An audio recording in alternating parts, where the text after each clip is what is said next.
Happy Friday, Crystal. Happy Friday, Zarina. How are you today? I'm doing great. How are you? I am March good. 31st, that is the deadline for obtaining health care coverage for you and your family in order to avoid this shared responsibility payment penalty that can be assessed on those individuals who lack health care coverage. If you're already getting Medicare and Medicaid, you don't have to worry about this penalty. If you are also already a part of an employer-sponsored plan, including COBRA or other retiree coverage, you don't have to worry about it. You do not have to worry about it if you are already obtaining any veteran health coverage or TRICARE or any self-funded student health coverage plan. There are certain individuals that will avoid the penalty.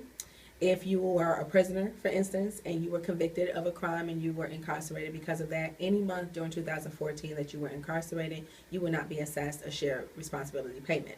Now, if you were incarcerated pending your charges to be thrown out, then you will still be assessed a shared responsibility payment penalty for that month. If you are not a citizen of the United States or national of the United States, you will not be assessed a penalty. If you are part of a health sharing ministry plan, that is the tax exempt organization for health care, you will not be assessed a penalty. And if you are part of a religious sect that has conscientiously opposed obtaining private or public insurance, you will also be exempt from the penalty.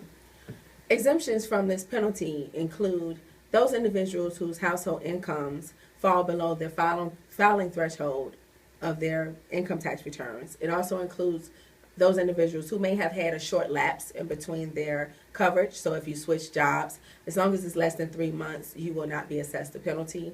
If the Health and Human Services has determined that you have suffered a hardship, you can also be found to be exempt from a penalty in any month that you do not have coverage.